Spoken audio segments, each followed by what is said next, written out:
In a remote mountain village, animal carcasses mysteriously appear overnight, seemingly destroyed by an unknown force. Inagami, a detective specializing in such events, is called from Tokyo to investigate. The villagers, especially a group of boys, are excited about his arrival. Among them is Yataro Kusaka, who dreams of becoming a detective in Tokyo one day. His friends eagerly ask him if they can visit to see the detective, and he agrees, as long as they don't disturb the guest. Yataro's cousin, a strange-looking boy named Kabani, is often teased by another boy named Itaro for his appearance and smell. Inagami arrives in the village with a flat tire, and is offered a ride by Yataro's mother, Mrs. Kusaka, who is also his client. She asks him to keep the investigation a secret to avoid frightening the children. Inagami agrees and promises to keep the peace. At the Kusaka household, Inagami meets Kabani working in the fields. Kabani doesn't speak, leading Inagami to believe he is shy or a hard worker.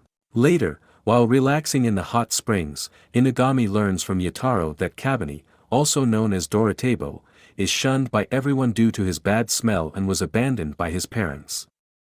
Yataro's mother took him in after that. The next morning, Kabani makes coffee for Inagami, who asks if he has seen anything strange. Kabani reveals that he knows about the dead animals and is the one who has been disposing of the corpses. He explains that these events occur on the night of the new moon and the next one is in 5 days. Inagami helps Kabani with his daily chores while waiting for the next new moon. One day, Inagami notices a necklace on Kabani and asks about it.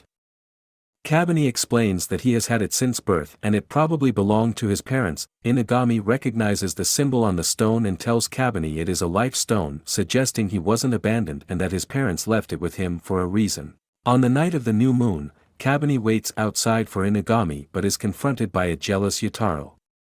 Enraged, Yataro rips off Kabani's necklace, causing him to transform into a demon.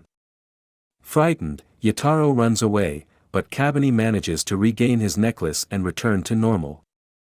Kabani is upset, thinking he is responsible for the recent animal deaths until Inagami finds him and reveals his true nature as a hybrid between a human and a yokai.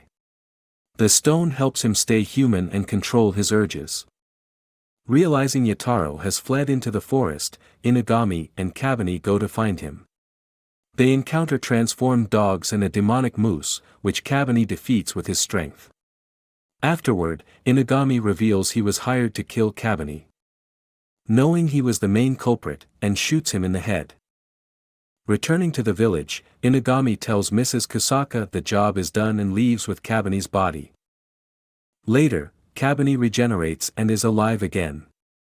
Inagami explains this is because he is half yokai and takes him to his office in Tokyo, where Kabani meets 2 other orphans, Shiki and Akira.